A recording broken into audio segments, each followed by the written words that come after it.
ದೇವರಿಗೆ ಸ್ತೋತ್ರವಾಗಲಿ. ದೇವರಿಗೆ ಅಮೂಲ್ಯರು, ಅತಿ ಪ್ರಿಯರು, ಘನವಂತರಾದ ಪ್ರಿಯ ದೇವರ ಮಕ್ಕಳೇ, ಬನ್ನಿರಿ ಪ್ರಿಯರೇ, ಈ ದಿನ ಈ ಸಮಯ ನಾವು ಧ್ಯಾನಿಸಲಿರುವಂಥ ರಕ್ಷಣೆ ನೀಡುವ, ಬೆಳಕು ನೀಡುವ, ಶಾಂತಿ ನೀಡುವ, ಧೈರ್ಯ ನೀಡುವ, ದೇವರ ಮಹಿಮೆ ದಯಪಾಲಿಸುವ, ದೇವರ ನೀತಿಯನ್ನು ದಯಪಾಲಿಸುವ, ದೇವದೂತರ ಕಾವಲನ್ನು, ದೇವರ ಭಯಭಕ್ತಿ ತಿಳಿಸುವ, ಹೌದು ಪ್ರಿಯರೇ, ಪ್ರಾರ್ಥನಾ ಆತ್ಮವನ್ನು ನೀಡುವ ದೇವರ ವಾಕ್ಯ ಭಾಗಾಂಶ ಪ್ರಿಯರೇ, ಮನುಷ್ಯರು ದೇವರ ಪ್ರಾರ್ಥನೆಯಲ್ಲಿ ಆಸಕ್ತರಾಗಿರಬೇಕು ಎನ್ನುವ ಅಂಶ ಪ್ರೇರೆ. ಮನುಷ್ಯರಾದ ನಾವು ದೇವರ ಪ್ರಾರ್ಥನೆಯಲ್ಲಿ, ಯೇಸು ಕ್ರಿಸ್ತನು ಕಲಿಸಿಕೊಟ್ಟ ಪ್ರಾರ್ಥನೆಯಲ್ಲಿ ಆಸಕ್ತರಾಗಿರಬೇಕೆಂದು ಎನ್ನುವ ಅಂಶ ಪ್ರೇರೆ. ಈ ಅಂಶವನ್ನು ಧ್ಯಾನಿಸುವಾಗ ನಾವು ಇದಕ್ಕೆ ಮೊದಲು ದೇವರ ಪರಿಶುದ್ಧಾತ್ಮನ ಸಹಾಯವನ್ನು, ದೇವಕುಮಾರನ ಆತ್ಮನ ಶಕ್ತಿಯನ್ನು, ದೇವರ ಪರಿಶುದ್ಧಾತ್ಮನ ಜ್ಞಾನವನ್ನು ಪ್ರೇರೆ, ದೇವರ ಮಹಿಮಾತ್ಮನ ಯೇಸು ಕ್ರಿಸ್ತನು ಸತ್ತವರೊಳಗಿಂದ ಜೀವಕ್ಕೆ ಎಬ್ಬಿಸಿದ ಮಹಿಮೆಯ ಆತ್ಮನ ಬೆಳಕನ್ನು, ವಾಕ್ಯವನ್ನು ಅರ್ಥ ಮಾಡಿಕೊಳ್ಳುವ ದೈವ ಜ್ಞಾನ, ಆತ್ಮಜ್ಞಾನ, ವಾಕ್ಯಜ್ಞಾನ ಕೃಪೆಯನ್ನು ಬೇಡಿಕೊಳ್ಳೋಣ ಪ್ರೇರೆ. ಕೇಳುವ ವಾಕ್ಯ ಭಾಗಗಳು ನಮ್ಮ ಹೃದಯದಲ್ಲಿ ನೆಲೆಗೊಳ್ಳುವಂತೆ, ಫಲವತ್ತಾದ ಭೂಮಿಯಲ್ಲಿ ಬಿದ್ದ ಬೀಜ ಹೇಗೆ 100ರಷ್ಟು 60, 30ರಷ್ಟು ಫಲ ಕೊಡುತ್ತದೋ ಸಮೃದ್ಧಿಯಾಗಿ, ನಮ್ಮ ಹೃದಯದಲ್ಲಿ ಬೀಳುವ ದೇವರ ಮಾತುಗಳು 100ಕ್ಕೆ 100, 60, 30ರಷ್ಟು ದೇವಚಿತ್ತದಂತೆ ಫಲ ಕೊಡುವಂತೆ ನಾವು ಸ್ವಾಗತಿಸೋಣ ಪ್ರೇರೆ. ದೇವರ ವಾಕ್ಯ ಸಜೀವವಾದದ್ದು, ಕ್ರಿಯೆ ಮಾಡುತ್ತದೆ. ಇಬ್ಬಾಯಿ ಕತ್ತಿಗಿಂತ ಹರಿತವಾದದ್ದು, ಕೀಲು ಮಜ್ಜೆ ದೇಹ ಆತ್ಮ ಪ್ರಾಣಗಳನ್ನು ತೂರಿ ಹೋಗುತ್ತದೆ, ಹೃದಯದ ಆಶೆ ಆಲೋಚನೆಗಳನ್ನು ತಿಳಿದುಕೊಳ್ಳುತ್ತದೆ. ಅದು ಪ್ರೇರೆ ಅಂತ ದೇವರ ವಾಕ್ಯವನ್ನು ನಾವು ಆಲಿಸಲು ಸಿದ್ಧರಾಗೋಣ ಪ್ರೇರೆ. ಅಂಶ: ಮನುಷ್ಯರು ದೇವರ ಪ್ರಾರ್ಥನೆಯಲ್ಲಿ ಆಸಕ್ತರಾಗಿರಬೇಕು. ಇದಕ್ಕೆ ಮೊದಲು ನಾವು ದೇವರ ಆತ್ಮನ ಸಹಾಯಕ್ಕೆ ಪ್ರಾರ್ಥಿಸೋಣ ಪ್ರೇರೆ. ನನ್ನೊಂದಿಗೆ ಏಕೀಭವಿಸಿ ಪ್ರಾರ್ಥಿಸಿರಿ. ಪ್ರಾರ್ಥನೆ: ತಂದೆಯೇ, ಸರ್ವಶಕ್ತ ದೇವರೇ, ಪರಿಶುದ್ಧನೇ, ಪರಿಶುದ್ಧನೇ, ಪರಿಶುದ್ಧನೇ, ಭೂಪರಲೋಕಗಳು ನಿಮ್ಮ ಮಹಿಮೆಯಿಂದ ತುಂಬಿವೆ ತಂದೆ. ನಮ್ಮೆಲ್ಲರ ಸೃಷ್ಟಿಕರ್ತನಾದ ತಂದೆ, ಇಲ್ಲಿಯವರೆಗೆ ನಮ್ಮನ್ನು ರಕ್ಷಿಸುತ್ತಾ ಬಂದಿರುವಾತನೇ, ಮುಂದೆಯೂ ಇವಾಗಲೂ ರಕ್ಷಿಸುವಾತನೇ, ಪೋಷಿಸುವಾತನೇ, ಎಲ್ಲ ಕೊರತೆಯನ್ನು ನೀಗಿಸುವಾತನೇ, ಅಪ್ಪ ತಂದೆ ಎಂದು ಕೂಗುವ ಮಗನ ಆತ್ಮನ ಮೂಲಕ ನಮ್ಮನ್ನು ಬೆಳಗಿದಾತನೇ, ನಿಮಗೆ ಸ್ತೋತ್ರ ತಂದೆ. ದೇವ, ಮನುಷ್ಯರು ದೇವರ ಪ್ರಾರ್ಥನೆಯಲ್ಲಿ ನೆಲೆಗೊಂಡಿರಬೇಕು, ಆಸಕ್ತರಾಗಿರಬೇಕು ಎನ್ನುವ ಅಂಶವನ್ನು ನಾವು ಧ್ಯಾನಿಸುವಾಗ, ಯೇಸುವೆ, ನೀವು ಹೇಳಿದ ಲೂಕನ ಸುವಾರ್ತೆ 11ನೇ ಅಧ್ಯಾಯ ಭಾಗದಿಂದ ಧ್ಯಾನಿಸುವಾಗ, ಮನುಷ್ಯರು ದೇವರ ಪ್ರಾರ್ಥನೆಯಲ್ಲಿ ಆಸಕ್ತರಾಗಿರಬೇಕು ಎನ್ನುವ ಅಂಶದ ಮುಖಾಂತರ ಅನೇಕ ನಿಮ್ಮ ವಾಕ್ಯದ ಮುಖಾಂತರ ಯೇಸುವೆ ನಮ್ಮೆಲ್ಲರೊಂದಿಗೆ, ಹೃದಯದೊಂದಿಗೆ, ಆತ್ಮದೊಂದಿಗೆ, ಬುದ್ಧಿ ಶಕ್ತಿಯೊಂದಿಗೆ, ಆರೋಗ್ಯದೊಂದಿಗೆ, ವಿಶ್ವಾಸ, ನಂಬಿಕೆ, ನಿರೀಕ್ಷೆ, ಪ್ರೀತಿಯೊಂದಿಗೆ, ಪ್ರಾರ್ಥನಾ ಜೀವಿತದೊಂದಿಗೆ, ಪರಿಶುದ್ಧತೆಯೊಂದಿಗೆ, ಸಾಕ್ಷ್ಯ ಜೀವಿತದೊಂದಿಗೆ ಮಾತನಾಡಬೇಕೆಂದು ದೇವ ನಮ್ಮೆಲ್ಲರನ್ನು ಯೇಸಪ್ಪ ನಿಮ್ಮ ಪರಿಶುದ್ಧ ಮಾರ್ಗ, ಸತ್ಯ, ಜೀವದಲ್ಲಿ ಕ್ರಿಸ್ತನೇ ನಿರಾತಂಕವಾಗಿ, ಸರಳವಾಗಿ, ಧೈರ್ಯದಿಂದ ನಡೆಸಬೇಕೆಂದು, ನೀವು 2ನೇ ಸಾರಿ ಬರುವವರೆಗೂ ನಾವೆಲ್ಲರೂ ವಿಶ್ವಾಸದಲ್ಲಿ, ನಂಬಿಕೆ, ನಿರೀಕ್ಷೆ, ಪ್ರೀತಿಯಲ್ಲಿ ನೆಲೆಗೊಂಡಿರುವಂತೆ ಮಹಾಕೃಪೆಯನ್ನು ತೋರಬೇಕೆಂದು ಕೇಳಲಿರುವ ನಿಮ್ಮ ವಾಕ್ಯ ಭಾಗಗಳನ್ನು ಪ್ರಭುವೆ, ಆಲಿಸುತ್ತಿರುವ ನಿಮ್ಮ ಮಕ್ಕಳಾದ ನಾವೆಲ್ಲರೂ ನಮ್ಮ ಆತ್ಮಕ್ಕೆ ಆಹಾರವಾಗಿಯೂ ಪಾನವಾಗಿಯೂ ಸ್ವೀಕರಿಸುವಂತೆ, ನಿಮ್ಮಲ್ಲಿ 100ಕ್ಕೆ 100 ಫಲ ಕೊಡುವಂತೆ, ಆ ಫಲ ಶಾಶ್ವತವಾಗುವಂತೆ ಈ ಲೋಕದಲ್ಲಿ ನಮ್ಮನ್ನು ಉಪಯೋಗಿಸಬೇಕೆಂದು, ನೀವು ಮಹಿಮೆ ಹೊಂದಿಕೊಳ್ಳಬೇಕೆಂದು, ಶಾಂತಿದಾಯಕ ದೇವರೇ, ಹೀಗೆ ಸೈತಾನನನ್ನು, ಅವನ ಅನುಚರರನ್ನು, ಅವನ ತಂತ್ರಗಳನ್ನು ನಿಮ್ಮ ಮಕ್ಕಳಾದ ನಮ್ಮೆಲ್ಲರ ಕಾಲ ಕೆಳಗೆ ಹಾಕಿ ಜಜ್ಜಿ ಹಾಕುತ್ತಾ ನಿಮ್ಮ ಮಕ್ಕಳಾದ ನಮ್ಮೆಲ್ಲರಿಗೆ ದೊಡ್ಡ ಜಯವನ್ನು ಅನುಗ್ರಹಿಸುತ್ತಾ ಬರಬೇಕೆಂದು, ಜಯವೀರನಾದ ಮೃತ್ಯುಂಜಯ ಯೇಸು ಕ್ರಿಸ್ತ, ಪ್ರಾರ್ಥನಾ ವೀರನಾದ ಯೇಸು ಕ್ರಿಸ್ತ ನಾಮದಲ್ಲಿ ಪ್ರಾರ್ಥಿಸಿ ಬೇಡಿ ಹೊಂದಿದ್ದೇವೆ ತಂದೆಯಾದ ದೇವರೇ, ಆತ್ಮಸ್ವರೂಪನೇ, ಪರಿಶುದ್ಧನೇ, ಸರ್ವಶಕ್ತನೇ. Amen, amen. Thank you father, thank you Jesus Christ, thank you holy ghost, fire, living water, flow. Amen. ಅದು ಪ್ರೇರೆ, ಮನುಷ್ಯರು ದೇವರ ಪ್ರಾರ್ಥನೆಯಲ್ಲಿ ಆಸಕ್ತರಾಗಿರಬೇಕು ಎನ್ನುವ ಅಂಶವನ್ನು ಧ್ಯಾನಿಸುವ ಮೊದಲು ನಾವು ಒಂದು ಆತ್ಮೀಯ ಗೀತೆಯನ್ನು ಆಡಿಕೊಳ್ಳೋಣ ಪ್ರೇರೆ. ಹಾಡು: ಪ್ರಾರ್ಥನೆ ಆಲಿಸುವ ಯೇಸುವಿಗೆ ಸ್ತೋತ್ರ. ಅದು ಪ್ರೇರೆ, ಪ್ರಾರ್ಥನೆ ಆಲಿಸುವ ದೇವರಿದ್ದಾನೆ. ಆ ದೇವರೇ, ಅದೃಶ್ಯ ದೇವರೇ ಸಾದೃಶ್ಯ ಆಗಿ ಈ ಲೋಕಕ್ಕೆ 2000 ವರ್ಷಗಳ ಕೆಳಗೆ ಮನುಷ್ಯ ಆಕಾರದಲ್ಲಿ, ರಕ್ತ ಮಾಂಸದಲ್ಲಿ ಪಾಲ್ಗೊಂಡಿದ್ದಾನೆ ಪ್ರೇರೆ. ಮಕ್ಕಳು ಮಾಂಸಧಾರಿಗಳಾಗಿರುವುದರಿಂದ ತಂದೆಯು ನಮ್ಮಂತೆ ಆಗಿದ್ದಾನೆ. ಮಕ್ಕಳು ಜೀವಮಾನದ ಉದ್ದಕ್ಕೂ ಮರಣದ ಭಯದಲ್ಲಿ ಅಧೀನರಾಗಿರುವುದರಿಂದ, ಪಾಪದ ಇಚ್ಛೆಗಳಿಗೆ ಒಳಪಟ್ಟಿರುವುದರಿಂದ ಆತನು ನಮ್ಮ ಮಾಂಸದ ಆಕಾರದಲ್ಲಿ ಪಾಪ ಇಚ್ಛೆಗಳಿಂದ ಕೂಡಿದ ದೇಹ ಆಕಾರದಲ್ಲಿ ಬಂದು ಪಾಪಕ್ಕೆ ತನ್ನ ದೇಹದಲ್ಲಿ ಶಿಕ್ಷೆಯನ್ನು ವಿಧಿಸಿ ಸಮಾಧಿ ಮಾಡಿ 3ನೇ ದಿನ ಸಮಾಧಿಯಿಂದ ಎದ್ದಿದ್ದಾನೆ ಪ್ರೇರೆ. ಹೌದು, ಪರಲೋಕಕ್ಕೇರಿ ಹೋಗಿ ತಂದೆಯ ಬಳಿಯಿಂದ ತನ್ನ ಪರಿಶುದ್ಧ ಆತ್ಮವನ್ನು ಕಳುಹಿಸಿ ಪಾಪ ಮರಣಗಳ ನಿಯಮವನ್ನು ಮುರಿದಿದ್ದಾನೆ ತನ್ನ ಮರಣ ಗೆದ್ದ ಆತ್ಮನಿಂದ. ಹೌದು ಪ್ರೇರೆ. ಹೀಗೆ ನಾವು ಇದಕ್ಕೆ ಮೊದಲು ನಾವೊಂದು ಹಾಡನ್ನು ಹಾಡಿಕೊಳ್ಳೋಣ ಪ್ರೇರೆ. ಹಾಡು ಪ್ರಾರ್ಥನೆ ಆಲಿಸುವ ಯೇಸುವಿಗೆ ಸ್ತೋತ್ರ. ನನ್ನೊಂದಿಗೆ ಹಾಡಿರಿ ಪ್ರೇರೆ. ಪ್ರಾರ್ಥನೆಯ ಆಲಿಸುವ ಯೇಸುವಿಗೆ ಸ್ತೋತ್ರ, ಕರುಣಿಸುವ ಕರ್ತನಿಗೆ ಶಿರಬಾಗಿ ನಮನ. ಪ್ರಾರ್ಥನೆಯ ಆಲಿಸುವ ಯೇಸುವಿಗೆ ಸ್ತೋತ್ರ.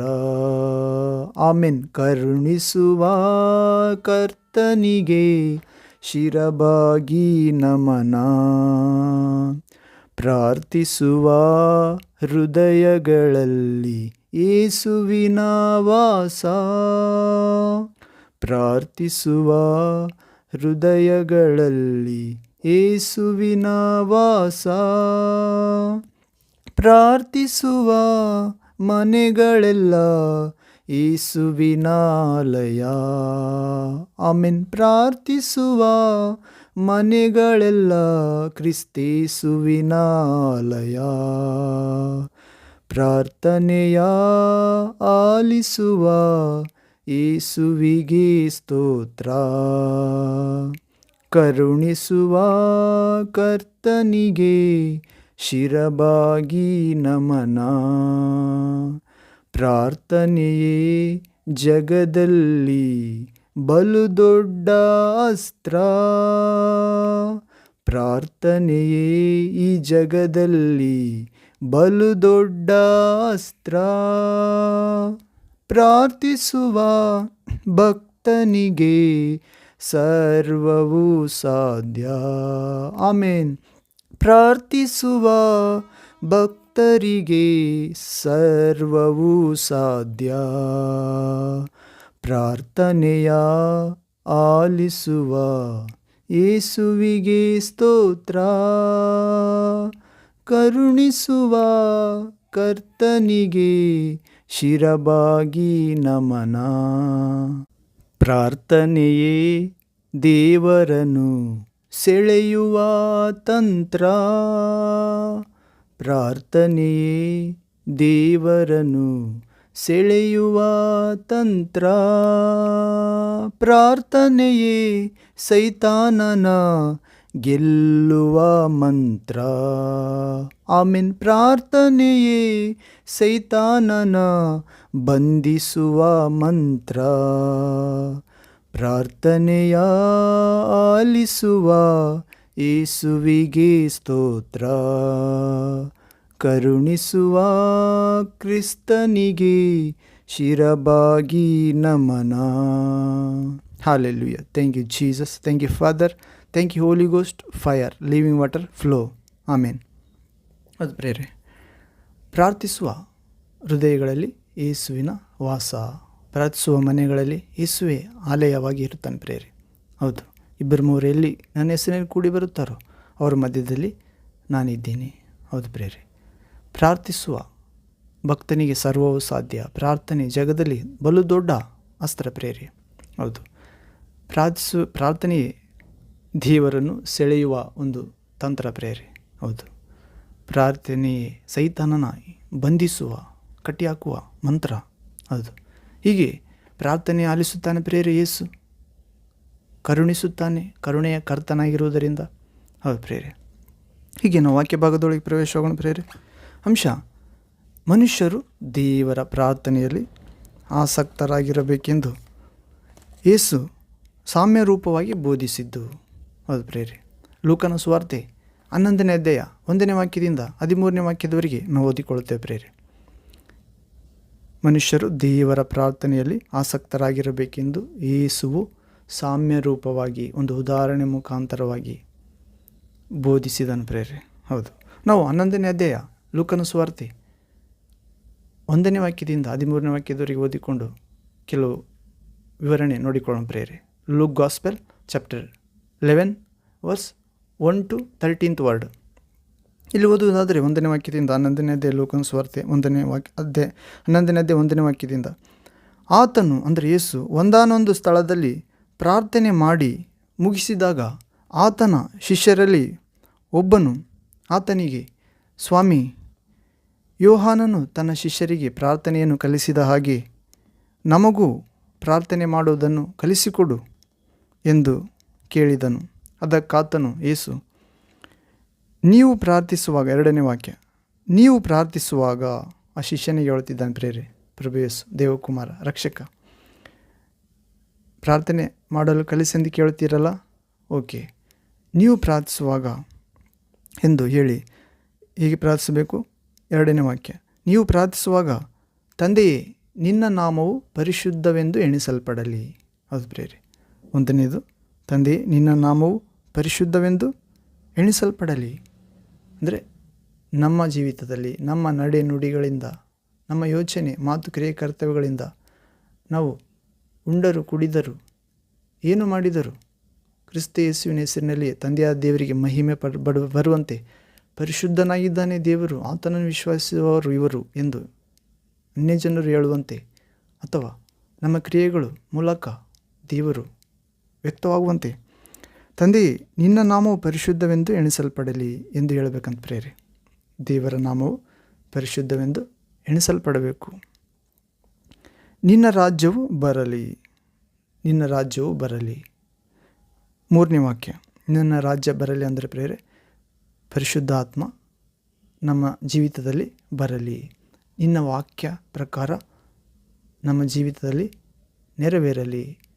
ಎಲ್ಲರೂ ಸತ್ಯವನ್ನು ಅರಿತುಕೊಂಡು ಸತ್ಯದ ಜ್ಞಾನಕ್ಕೆ ರಕ್ಷಣೆ ಹೊಂದಿ ಸತ್ಯದ ಜ್ಞಾನಕ್ಕೆ ಸೇರಲಿ ಎಂದು ಅರ್ಥ ಪ್ರೇರೆ. ನಿನ್ನ ರಾಜ್ಯವು ಬರಲಿ ಅಂದರೆ ಹೌದು. 3ನೇ ವಾಕ್ಯ 11ನೇ ಅಧ್ಯಾಯ ಲೂಕನ ಸುವಾರ್ತೆ 3ನೇ ಅಧ್ಯಾಯ Luke gospel 11th chapter verse 3rd word, ನಮ್ಮ ಅನುದಿನದ ಆಹಾರವನ್ನು ಪ್ರತಿದಿನವೂ ದಯಪಾಲಿಸು. ನಮ್ಮ ಅನುದಿನದ ಆಹಾರ ಪ್ರತಿದಿನವೂ ನಮಗೆ ದಯಪಾಲಿಸು.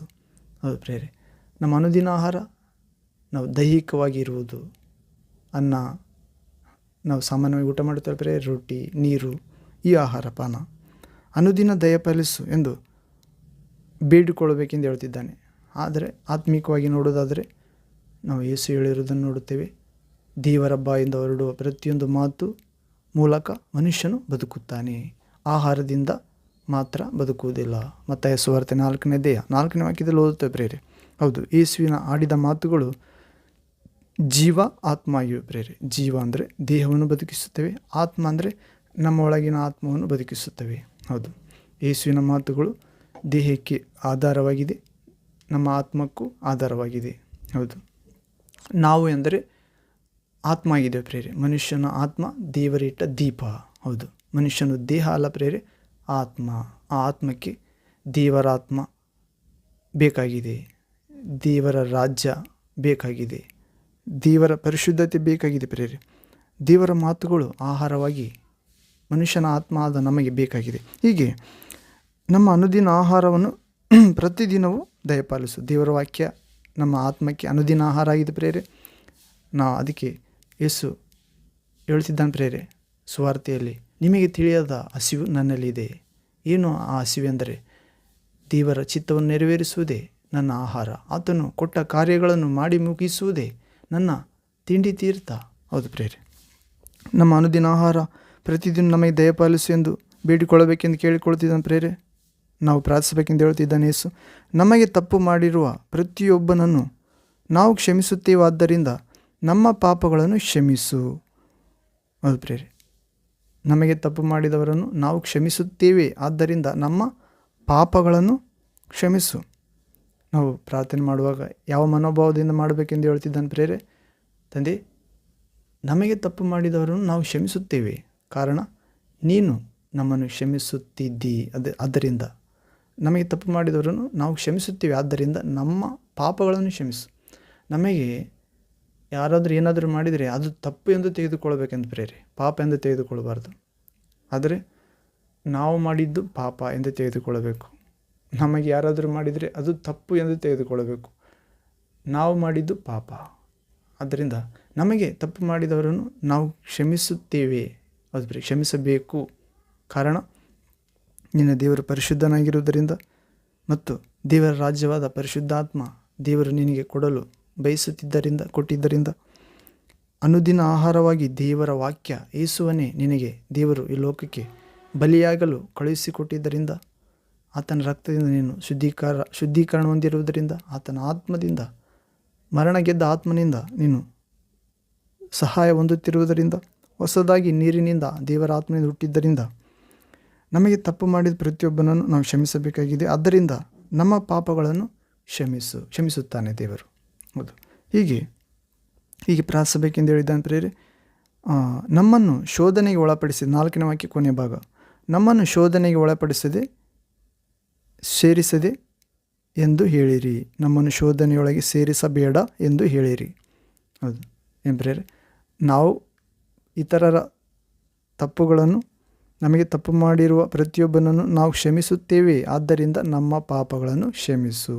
ಅಂದರೆ ಇತರರ ತಪ್ಪುಗಳನ್ನು ಕ್ಷಮಿಸುವ ಹಂಗಿನಲ್ಲಿದ್ದೇವೆ ಪ್ರೇರೆ, ಜ್ಞಾಪಕದಲ್ಲಿಟ್ಟುಕೊಳ್ಳುವ ಹಂಗಿನಲ್ಲಿಲ್ಲ, ಕ್ಷಮಿಸುವ ಒಂದು ಕರ್ತವ್ಯದಲ್ಲಿದ್ದೇವೆ.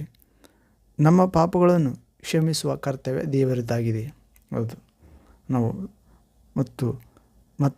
ಮತ್ತಾಯನ ಸುವಾರ್ತೆಯಲ್ಲಿ ಕೂಡ ಓದುತ್ತೇವೆ ಪ್ರೇರೆ, ಪರಲೋಕ ಪ್ರಾರ್ಥನೆ 6ನೇ ಅಧ್ಯಾಯದಲ್ಲಿ, ನೀವು ಜನರ ತಪ್ಪುಗಳನ್ನು ಕ್ಷಮಿಸಿದರೆ ಪರಲೋಕದಲ್ಲಿರುವ ತಂದೆ ನಿಮ್ಮ ತಪ್ಪುಗಳನ್ನು ಕ್ಷಮಿಸುವನು. ನೀವು ಜನರ ತಪ್ಪುಗಳನ್ನು ಕ್ಷಮಿಸದೆ ಹೋದರೆ ಪರಲೋಕ ತಂದೆ ನಿಮ್ಮ ತಪ್ಪುಗಳನ್ನು ಕ್ಷಮಿಸುವುದಿಲ್ಲ. ಹೌದು ಪ್ರೇರೆ, ಕ್ಷಮಾಪಣೆ ಎಂಬುದು ಪ್ರಾರ್ಥನೆಯ ಒಂದು ಭಾಗವಾಗಿದೆ. ಹೌದು, ನಾವು ಪ್ರಾರ್ಥಿಸುವಾಗಲೆಲ್ಲ ತಂದೆ ನಿನ್ನ ನಾಮವು ಪರಿಶುದ್ಧವೆಂದು ಎಣಿಸಲ್ಪಡಲಿ ಎಂದು ಪ್ರಾರ್ಥಿಸಬೇಕಾಗಿದೆ. ಅಷ್ಟೇ ಅಲ್ಲ, ಪರಿಶುದ್ಧತೆಯನ್ನು ಅರಸಬೇಕಾಗಿದೆ ಪ್ರೇರೆ, ಪರಿಶುದ್ಧತೆಯಿಂದ ದೇವರನ್ನು ಕಾಣಬೇಕಾಗಿದೆ. ಕಾರಣ ನಾವು ಪೇತ್ರನ ಪತ್ರಿಕೆ 2ನೇ ಅಧ್ಯಾಯದಲ್ಲಿ ಓದುತ್ತೇವೆ. 1ನೇ ಪತ್ರಿಕೆ ಪೇತ್ರ 2ನೇ ಅಧ್ಯಾಯ, 1 Peter 2nd ಚಾಪ್ಟರಲ್ಲಿ, ನಿಮ್ಮನ್ನು ಕರೆದಿರುವಾತನು ಪರಿಶುದ್ಧನಾಗಿರುವುದರಿಂದ ನೀವು ಪರಿಶುದ್ಧರಾಗಿರಿ ಎಂದು ಲಿಖಿತವಾಗಿದೆ. ಹೌದು ಪ್ರೇರೆ, ಮತ್ತು ಇಬ್ರಿಯ ಗ್ರಂಥದಲ್ಲಿ ಕೂಡ ನಾವು 4ನೇ ಅಧ್ಯಾಯದಲ್ಲಿ ಓದಬಹುದು, ಪರಿಶುದ್ಧತೆ ಇಲ್ಲದೆ ಯಾರೂ ದೇವರನ್ನು ಕಾಣುವಂತಿಲ್ಲ. ಹೌದು ಪ್ರೇರೆ, ಪರಿಶುದ್ಧತೆ ಇಲ್ಲದೆ ಯಾರೂ ದೇವರನ್ನು ಕಾಣುವಂತಿಲ್ಲ. ಹೌದು, ಹೀಗೆ ಪರಿಶುದ್ಧತೆ ಎಂಬುದು ಒಂದು ದರ್ಪಣವಾಗಿದೆ ಪ್ರೇರೆ, ಒಂದು ಅಸ್ತ್ರವಾಗಿದೆ, ಒಂದು ವಸ್ತ್ರವಾಗಿದೆ. ಹೌದು, ಒಂದು ಖೇಡ್ಯವಾಗಿದೆ. ಕಾರಣ ಪರಿಶುದ್ಧ ಆತ್ಮ ಪರಿಶುದ್ಧತೆಯನ್ನು ಹುಟ್ಟಿಸುತ್ತಾನೆ ಪ್ರೇರೆ. ಹೌದು, ಹೀಗೆ ನಮ್ಮನ್ನು ಶೋಧನೆಯೊಳಗೆ ಸೇರಿಸಬೇಡ ಎಂದು ಹೇಳಿರಿ. ನಾವು ಇನ್ನೊಂದು ಮತ್ತಾಯ ಸುವಾರ್ತೆ 6ನೇ ಅಧ್ಯಾಯದಲ್ಲಿ ಓದುತ್ತೇವೆ ಪ್ರೇರೆ, ಇದೇ 4ನೇ ವಾಕ್ಯ, ನಮ್ಮನ್ನು ಶೋಧನೆಯೊಳಗೆ ಸೇರಿಸದೆ ಕೇಡಿನಿಂದ ತಪ್ಪಿಸು ಎಂದಿದೆ. ಹೌದು, ಇಲ್ಲಿ ಬರೀ ಶೋಧನೆಯೊಳಗೆ ಸೇರಿಸಬೇಡ ಎಂದು ಅಷ್ಟೇ ಇದೆ. ಶೋಧನೆಯೊಳಗೆ ಸೇರಿಸಬೇಡ ಎಂದು ಹೇಳಿರಿ ಎಂದು ಪ್ರಾರ್ಥನೆ ಮಾಡಿರಿ ಎಂದು ಹೇಳ್ತಿದ್ದಾನೆ. ಹೌದು ಪ್ರೇರೆ, ನಮ್ಮ ದೇವರು ಶೋಧನೆಗೆ ಒಳಗಾಗದಂತೆ ಒಂದು ಗಳಿಗೆ ಆದರೂ ಪ್ರಾರ್ಥಿಸಿರಿ ಎಂದು ಹೇಳಿದ್ದಾನೆ ಪ್ರೇರೆ. ಅದೇ ಯೇಸು ಕ್ರಿಸ್ತನು ಮತ್ತಾಯ ಸುವಾರ್ತೆ 24ನೇ ಅಧ್ಯಾಯ 41-42ನೇ ವಾಕ್ಯದಲ್ಲಿ ಓದುವಾಗ, ಯೇಸು ನಾಳೆ ಆತನನ್ನು ವಿರೋಧಿಗಳು ಹಿಡಿದು ಶಿಲುಬೆಗೆ ಹಾಕುತ್ತಾರೆ ಎಂದಾಗ ರಾತ್ರಿಯೆಲ್ಲ ಪ್ರಾರ್ಥನೆ ಮಾಡಲು ತನ್ನ ಜೊತೆಯಲ್ಲಿ ಪೇತ್ರ, ಯಾಕೋಬ, ಯೋಹಾನ ಆಪ್ತ ಶಿಷ್ಯರನ್ನು ಕರೆದುಕೊಂಡು ಹೋದಾಗ ಅವರನ್ನು ಒಂದು ಸ್ಥಳದಲ್ಲಿ ನಿಲ್ಲಿಸಿ ಸ್ವಲ್ಪ ಕಲ್ಲೆಸೆಯುವಷ್ಟು ದೂರ ಹೋಗಿ ಪ್ರಾರ್ಥನೆಯಲ್ಲಿರುತ್ತಾನೆ ಪ್ರೇರೆ. ಪ್ರಾರ್ಥಿಸಿರಿ ಎಂದು ಹೇಳಿ ಹೋಗಿರ್ತಾನೆ. ಅವರು ಬಂದು ಯೇಸು ಪ್ರಾರ್ಥನೆ ಮಾಡಿ ಬಂದು ಇವರು ನಿದ್ರಿಸಿರುವುದನ್ನು ನೋಡುತ್ತಾನೆ. ನೀವು ಶೋಧನೆ ಒಳಗಾಗದಂತೆ ಒಂದು ಗಳಿಗೆಯಾದರೂ ಪ್ರಾರ್ಥಿಸಲಾರಿರಾ ಎಂದು ಹೇಳುತ್ತಾನೆ ಪ್ರೇರೆ. ನೋಡಿ ಪ್ರೇರೆ, ಶೋಧನೆ ಒಳಗಾಗದಂತೆ ಒಂದು ಗಳಿಗೆಯಾದರೂ ಪ್ರಾರ್ಥಿಸಬೇಕಾಗಿದೆ. ಒಂದು ಗಳಿಗೆ ಅಂದರೆ ಒಂದು ದಿನದಲ್ಲಿ ನಾವು 3-4 ಗಳಿಗೆಯನ್ನು ನೋಡ್ತೇವೆ ಪ್ರೇರೆ. ವಿಭಾಗ ಮಾಡುವುದಾದರೆ ಬೆಳಿಗ್ಗೆ, ಮಧ್ಯಾಹ್ನ, ಸಾಯಂಕಾಲ, ರಾತ್ರಿ 4 ಗಳಿಗೆ ಪ್ರೇರೆ. 6-1-6, 6-7-12, 6-3-18 ಪ್ರೇರೆ, 6-4 24. ಹೌದು, ಒಂದು ಗಳಿಗೆ ಎಂದರೆ ಸುಮಾರು 1 ಗಂಟೆಯಿಂದ ಹಿಡಿದು 6 ಗಂಟೆವರೆಗೆ ಸೂಚನೆ ಆಗುತ್ತದೆ. ನಾವೆಲ್ಲನೂ ಕೆಲಸಕ್ಕೆ ಹೋದರೆ ಸಾಮಾನ್ಯವಾಗಿ ಗೌರ್ಮೆಂಟ್ ಜಾಬ್ ಅವರು 6 ಗಂಟೆಗಿಂತ ಹೆಚ್ಚಿಗೆ ಮಾಡೋದಿಲ್ಲ. ಅವರು ಪ್ರೈವೇಟ್ ಆದರೆ 8, 10, 12 ಗಂಟೆವರೆಗೆ. ಹೌದು, ಒಂದು ಗಳಿಗೆ ಅಂದರೆ 6 ಗಂಟೆ. ಹೌದು ಪ್ರೇರೆ, 1 ಗಂಟೆಯಿಂದ ಪ್ರಾರ್ಥನೆ ಮಾಡಬೇಕಾಗಿದೆ. ನಾವು 6 ಗಂಟೆ ಅಂದರೆ 6 ಗಂಟೆ ಒಂದೇ ಸಾರಿ ಮಾಡೋಕ್ಕಾಗೋದಿಲ್ಲ. 1 ಗಂಟೆ ಮೊದಲನೇದಾಗಿ ಪ್ರಾರಂಭ ಮಾಡಬೇಕಾಗುತ್ತದೆ. ಹೌದು, ದೇವರ ರುಚಿ, ದೇವರ ಶಕ್ತಿ, ದೇವರ ಜ್ಞಾನ, ದೇವರೊಂದಿಗೆ ಅನ್ಯೋನ್ಯತೆ, ಪ್ರೀತಿ, ಭಯಭಕ್ತಿ, ಆ ಬೆಳಕು, ಧೈರ್ಯ, ಆ ಶಾಂತಿ, ಆ ದೇವರ ಸಾಮರ್ಥ್ಯ, ಆ ಪರಾಕ್ರಮ ಅನುಭವಿಸಿದ ನಂತರ ನಾವು 6 ಗಂಟೆ ತಪ್ಪದೆ ಮಾಡುತ್ತೇವೆ. ಹೌದು ಪ್ರೇರೆ. ಆಗ ಶಿಷ್ಯರಾದರೂ ಇನ್ನೂ ಪರಿಶುದ್ಧಾತ್ಮ ಬಂದಿರಲಿಲ್ಲ, ಯೇಸು ಮರಣದ ಮುಳ್ಳನ್ನು ಮುರಿದಿದ್ದಿಲ್ಲ. ಆದ್ದರಿಂದ ಅವರು ಮರಣದ ಭಯದಲ್ಲಿ, ಶರೀರದ ಬಳಲಿಕೆಯಲ್ಲಿ, ಹೌದು ಪ್ರೇರೆ, ಇಹಲೋಕದ ಶಕ್ತಿಯ ಆಡಳಿತದಲ್ಲಿ ಇದ್ದರು. ಇನ್ನು ಯಾವಾಗ ಯೇಸು ಮರಣ ಹೊಂದಿ, ಮರಣಾಧಿಕಾರಿಯನ್ನು ಶಿಲುಬೆಯಲ್ಲಿ ಸೋಲಿಸಿ ಮರಣ ಹೊಂದಿ, ಎಲ್ಲ ಮರಣಾಧಿಕಾರಿ ಅಸ್ತ್ರಗಳನ್ನೆಲ್ಲ ಸಮಾಧಿ ಮಾಡಿ 3ನೇ ದಿನ ಪಾಪ ಇಲ್ಲದಾತನಾಗಿ, ನೀತಿವಂತ ದೇವರ ಕುಮಾರನಾಗಿ, ದೇವರ ಪ್ರತಿರೂಪವಾಗಿ ಎದ್ದನು. ಹೌದು ಪ್ರೇರೆ. ಸ್ವರ್ಗದ ಬಳಿಗೆ ಹೋಗಿ ತಂದೆಯ ಬಳಿಯಲ್ಲಿ ನಮಗೋಸ್ಕರ ಬೇಡಿ ತಂದೆಯ ಆತ್ಮನನ್ನು, ಪರಿಶುದ್ಧಾತ್ಮನನ್ನು, ಹೌದು ಪ್ರೇರೆ, ಭೂಮಿಯ ಮೇಲೆ ದೇವರ ಸರ್ವಶಕ್ತಿಯನ್ನು ಕಳಿಸಿಕೊಟ್ಟನು. ಪಂಚಶತಮ ದಿನದಂದು ನಾವು ಅಪೊಸ್ತಲರ ಕಾರ್ಯಗಳು 2ನೇ ಅಧ್ಯಾಯದಲ್ಲಿ ಓದುತ್ತೇವೆ. ಆ ಪರಿಶುದ್ಧಾತ್ಮನು ಬಿರುಗಾಳಿಯೊಂದಿಗೆ, ಬೆಂಕಿ ಜ್ವಾಲೆಯೊಂದಿಗೆ, ಅಗ್ನಿ ಕಿನ್ನಲಿಗೆಯೊಂದಿಗೆ ಶಿಷ್ಯರ ಮೇಲೆ ಬಂದು ಇಳಿಯುತ್ತಾನೆ. ಹೌದು, ಯೇಸು ಹೇಳಿರುತ್ತಾನೆ, ಜೆರುಸಲೇಮಿನಲ್ಲಿ ಕಾದುಕೊಂಡಿರಿ, ತಂದೆಯು ನನ್ನ ಹೆಸರಿನಲ್ಲಿ ವಾಗ್ದಾನ ಮಾತು ಕೊಟ್ಟ ಶಕ್ತಿಯನ್ನು, ಸ್ವರ್ಗದ ಶಕ್ತಿಯನ್ನು, ವ್ಯಕ್ತಿಯನ್ನು ನಿಮ್ಮ ಬಳಿಗೆ ಕಳಿಸಿಕೊಡುತ್ತೇನೆ. ಆ ಶಕ್ತಿ ನಿಮ್ಮ ಮೇಲೆ ಬಂದಾಗ ನೀವು ಬಲ ಹೊಂದುವಿರಿ.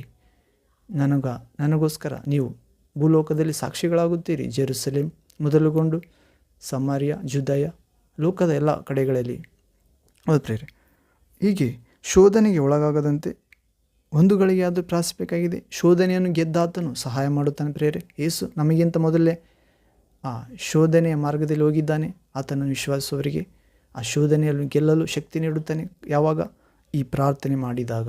ಹೌದು, ಶಿಷ್ಯನು ಕೇಳಿದನು, ಆಪ್ತ ಶಿಷ್ಯ ಯೋಹಾನನು, ಸ್ವಾಮಿ, ಯೋಹಾನನು ತನ್ನ ಶಿಷ್ಯರಿಗೆ ಪ್ರಾರ್ಥನೆ ಮಾಡುವುದನ್ನು ಕಲಿಸಿಕೊಟ್ಟಾಗಿ ನಮಗೂ ಕಲಿಸಿಕೊಡು ಎಂದು ಕೇಳಿದಾಗ, ಓಕೆ, ಕಲಿಸಿಕೊಡುತ್ತೇನೆ, ನೀವು ಹೀಗೆ ಪ್ರಾರ್ಥನೆ ಮಾಡಬೇಕು ಎಂದು ಹೇಳಿ ಎಲ್ಲ ಹೇಳುವ ಮುಖಾಂತರ, ಪರಲೋಕ ತಂದೆ, ನಿನ್ನ ನಾಮವು ಪರಿಶುದ್ಧವೆಂದೆಣಿಸಲ್ಪಡಲಿ ಅಥವಾ ಸ್ತೋತ್ರವಾಗಲಿ, ಮಹಿಮೆ ಹೊಂದಲಿ ಎಂದು ಹೇಳುವ ಮುಖಾಂತರ, ನಿನ್ನ ರಾಜ್ಯ ಬರಲಿ, ಪರಿಶುದ್ಧಾತ್ಮ ನಮ್ಮ ಮೇಲೆ ಬರಲಿ, ನಮ್ಮ ಅನುದಿನ ಆಹಾರ ಪ್ರತಿದಿನ ನಮಗೆ ದಯಪಾಲಿಸು. ದೇವರೇ, ನಿನ್ನ ಸ್ವರ ನಮಗೆ ಕೇಳಮಾಡು, ನಿನ್ನ ಮಾತುಗಳನ್ನು ಓದಿ ಅದರಂತೆ ಗ್ರಹಿಸ ಮಾಡು, ಅದುವೇ ನಮಗೆ ನಿಜವಾದ ಆಹಾರವಾಗಲು ಎನ್ನುವಂತೆ ನಮಗೆ ತಪ್ಪು ಮಾಡಿರುವ ಪ್ರತಿಯೊಬ್ಬನನ್ನು ನಾವು ಕ್ಷಮಿಸುವಂತೆ ನಿಮ್ಮ ಶಿಲುವೆ ಶಕ್ತಿ ನೀಡು ತಂದೆ. ಇವರು ಮಾಡುತ್ತಿರುವುದು ಏನೆಂದು ಇವರು ಅರಿಯರು, ಆದ್ದರಿಂದ ಇವರನ್ನು ಕ್ಷಮಿಸು ಎನ್ನುವಂತೆ ನಾವು ಇತರರ ತಪ್ಪುಗಳನ್ನು ಕ್ಷಮಿಸುತ್ತೇವೆ. ಆದ್ದರಿಂದ ನಮ್ಮ ಪಾಪಗಳನ್ನು ಕ್ಷಮಿಸು. ಹೌದು ಪ್ರಿಯ, ನಮ್ಮ ಪಾಪಗಳನ್ನು ಕ್ಷಮಾಪಣೆ ಹೊಂದುತ್ತೇವೆ. ಇತರರನ್ನು ಕ್ಷಮಿಸಿದಾಗ ನಮ್ಮನ್ನು ಶೋಧನೆಯೊಳಗೆ ಸೇರಿಸದೆ ಕೇಡಿನಿಂದ ತಪ್ಪಿಸು.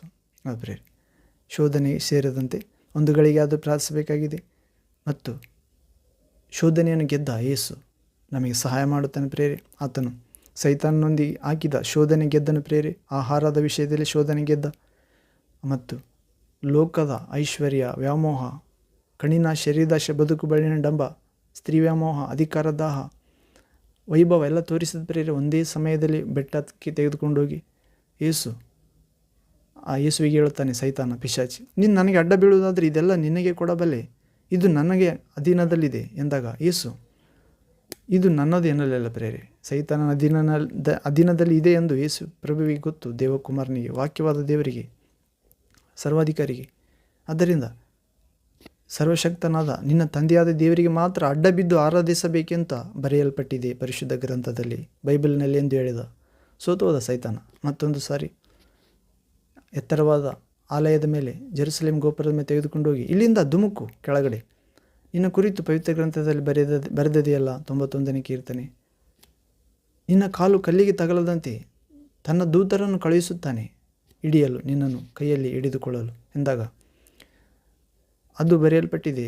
ಆದರೂ ದೇವರನ್ನು ಪರೀಕ್ಷಿಸಬಾರದು ಎಂತಲೂ ಬರೆಯಲ್ಪಟ್ಟಿದೆ ಎಂದಾಗ ಸೈತಾನ ಸೋತು ಹೋಗ್ತಾನೆ. ಸ್ವಲ್ಪ ಕಾಲ ಯೇಸುವನ್ನು ಸೈತಾನನ್ನು ಬಿಟ್ಟು ಹೋದನೆಂದು ಬರೆಯಲ್ಪಟ್ಟಿದೆ. ಅದು ಬೇರೆ.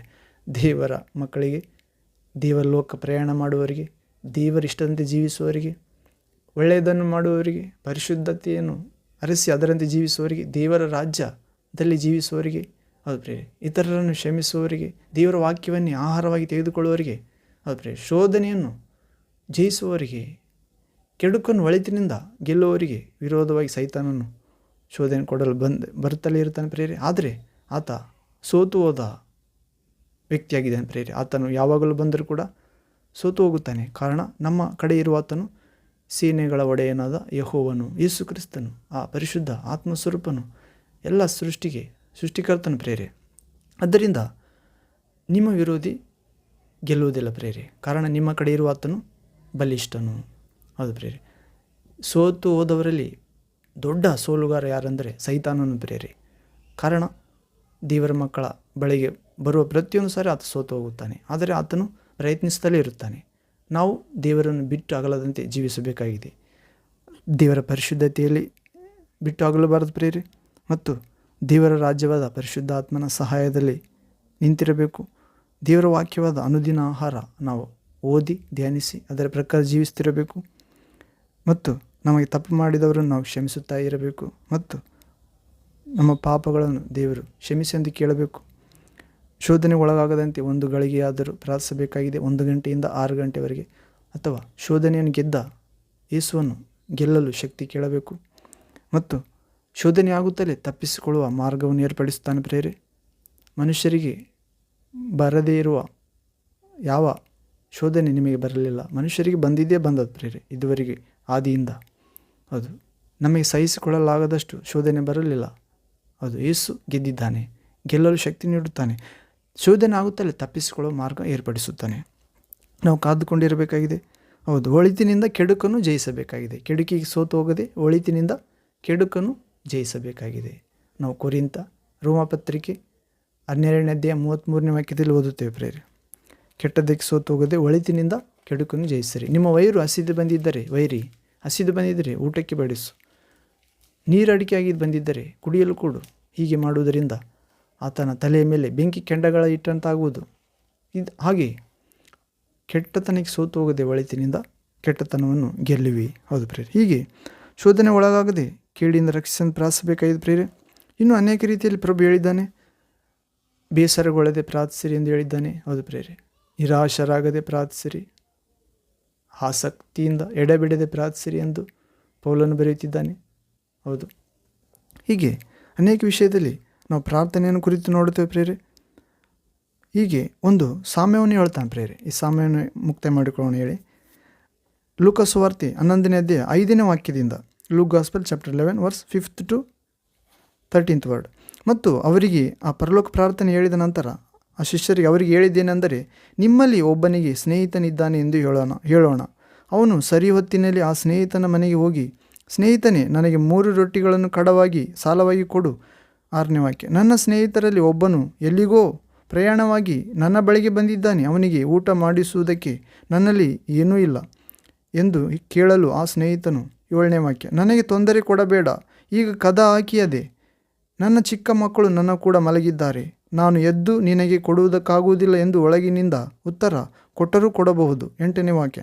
ಆದರೆ ಸ್ನೇಹದ ನಿಮಿತ್ತವಾಗಿ ಎದ್ದು ಕೊಡದೇ ಇದ್ದರೂ ಅವನ ಕಾಟದ ದೆಸೆಯಿಂದ ಎದ್ದು ಬಂದು ಕೇಳಿದಷ್ಟು ಅವನಿಗೆ ಕೊಡುವನೆಂದು ನಿಮಗೆ ಹೇಳುತ್ತೇನೆ. 9ನೇ ವಾಕ್ಯ. ಹಾಗೆಯೇ ನಾನು ನಿಮಗೆ ಹೇಳುವುದೇನೆಂದರೆ, ಬೇಡಿಕೊಳ್ಳಿರಿ ನಿಮಗೆ ದೊರೆಯುವುದು, ಹುಡುಕಿರಿ ನಿಮಗೆ ಸಿಕ್ಕುವುದು, ತಟ್ಟಿರಿ ನಿಮಗೆ ತೆರೆಯುವುದು. ಯಾಕಂದರೆ ಬೇಡಿಕೊಳ್ಳುವ ಪ್ರತಿಯೊಬ್ಬನು ಹೊಂದುವನು, ಹುಡುಕುವವನಿಗೆ ಸಿಕ್ಕುವುದು. 11ನೇ ವಾಕ್ಯ. ತಟ್ಟುವವನಿಗೆ ತೆರೆಯುವುದು. ನಿಮ್ಮಲ್ಲಿ ತಂದೆ ಆದವನು ಮೀನನ್ನು ಕೇಳುವ ಮಗನಿಗೆ ಮೀನು ಕೊಡದೆ ಹಾವನ್ನು ಕೊಡುವನೇ? 12ನೇ ವಾಕ್ಯ. ಅಥವಾ ತತ್ತಿಯನ್ನು ಕೇಳಿದರೆ ಚೇಳನ್ನು ಕೊಡುವನೇ? ಹಾಗಾದರೆ ಕೆಟ್ಟವರಾದ ನೀವು ನಿಮ್ಮ ಮಕ್ಕಳಿಗೆ ಒಳ್ಳೆಯ ಪದಾರ್ಥಗಳನ್ನು ಕೊಡಬಲ್ಲವರಾದರೆ. 13ನೇ ವಾಕ್ಯ. ಕೆಟ್ಟವರಾದ ನೀವೇ ನಿಮ್ಮ ಮಕ್ಕಳಿಗೆ ಒಳ್ಳೆಯ ಪದಾರ್ಥವನ್ನು ಕೊಡಬಲ್ಲವರಾದರೆ ಪರಲೋಕದಲ್ಲಿರುವ ನಿಮ್ಮ ತಂದೆಯು ತನ್ನನ್ನು ಬೇಡಿಕೊಳ್ಳುವವರಿಗೆ ಮಕ್ಕಳಿಗೆ ಎಷ್ಟೋ ಹೆಚ್ಚಾಗಿ ಪವಿತ್ರಾತ್ಮ ವರವನ್ನು ಕೊಡುವನಲ್ಲವೇ ಎಂದನು. ಅದು ಪ್ರೇರೆ, ಇದೆಲ್ಲ ನಮಗೆ ಗೊತ್ತಿದೆ ಪ್ರೇರೆ. ಒಬ್ಬ ಸ್ನೇಹಿತ ಇನ್ನೊಬ್ಬ ಸ್ನೇಹಿತ ಆತನ ಮನೆಗೆ ಬಂದಾಗ ಕೊಡುವುದಕ್ಕೆ ಏನಿಲ್ಲ, ಮಧ್ಯರಾತ್ರಿ ಬಂದಾನ. ಈತ ಇನ್ನೊಬ್ಬ ಸ್ನೇಹಿತನಲ್ಲಿ ಹೋಗಿ ಕೇಳುತ್ತಾನೆ. ಆತನು ಮಲ್ಕೊಂಡಿದ್ದೇನೆ ಮಕ್ಕಳ ಜೊತೆಗೆ, ಕೊಡುವುದಕ್ಕಾಗುವುದಿಲ್ಲ ಎಂದಾಗ ಇನ್ನೂ ಕೇಳಿದಾಗ ಎದ್ದು ಸ್ನೇಹದ ನಿಮಿತ್ತ ಎದ್ದು ಬರಲಿಲ್ಲ ಅಂತ ಪ್ರೇರೆ, ಪೀಡಿಸ್ತಿದ್ದಾನಂತೆ ಎದ್ದು ಬಂದು ಕೇಳಿದ್ದಕ್ಕಿಂತ 5 ಕೇಳಿದರೆ 10, 20 ಕೊಟ್ಟುಬಿಟ್ಟ. ಹಾಗೆಯೇ ನೀವು ಕೇಳಿರಿ, ಹುಡುಕಿರಿ, ತಟ್ಟಿರಿ. ಮೀನು ಕೇಳಿದರೆ ಮೀನು ಕೊಡುವುದಿಲ್ಲವೇ?